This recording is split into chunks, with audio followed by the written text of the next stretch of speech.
Hello दोस्तों, मैं अनु पटेल संगीता देहाती लोकगीत में आपका स्वागत करती हूँ।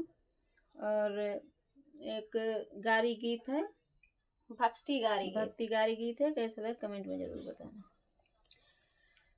अपने घरवा रामाया सी कैसा जाया हो, अपने घरवा रामाया सी कैसा जाया हो। चल भैया चली ससुरारी, हाँ सीताराम से बनी। अरे चल भैया चली ससुरारी, हाँ सीताराम से बनी। जाए बारात जनवा से माँ पहुँची, जाए बारात जनवा से माँ पहुँची। अरे सरवा करे आगेवानी, हाँ सीताराम से बनी। अरे सरवा करते आगेवानी, हाँ सीताराम से बनी। अरे चला भैया चली ससुरारी, हाँ सीताराम से बनी। जाए बारात दुआरवा में पहुँची हो, जाए बारात दुआरवा में पहुँची। अरे सासू जी आरती उतारे, हाँ सीताराम से बनी। अरे सासू जी आरती उतारे, हाँ सीताराम से बनी। अरे चल भैया चली ससुरारी, हाँ सीताराम से बनी। चढ़ते आटरिया रम के गिरी गए रुमालिया हो, चढ़ते आटरिया राम के गिरी गए रुमालिया। अरे सीता जी ने उठाई, हाँ सीताराम से भजो। अरे सीता जी ने उठाई, हाँ सीताराम से बनी।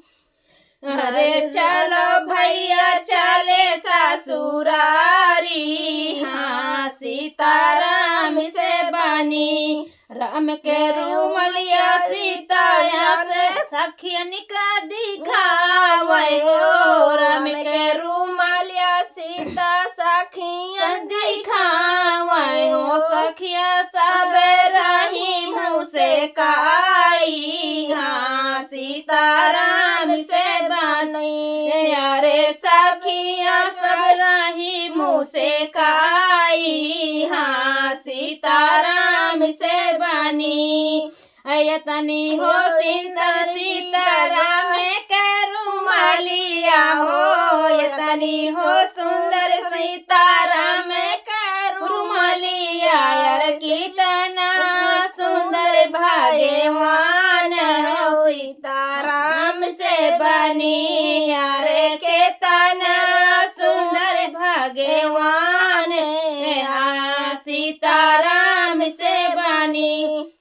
कवने कवने व्रत कर मोरी सीता हो, कौने कौने व्रत कर मोरी सीता।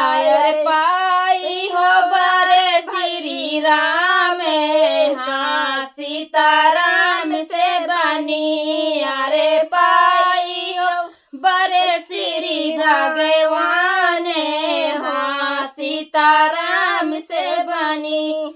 फूलवा चुन चुन के मालावा बनायो हो, फूलवा चुन चुन मालावा बनायो। अरे शिव जी का दियो पहिराई, हाँ सीताराम से बनी। अरे शिव जी का दियो पहिनाई, हाँ सीताराम से बनी। जवने मांगने हमें मांगे मोरी सखिया हो, जवने मांगने हमें मांगने मोरी सखिया।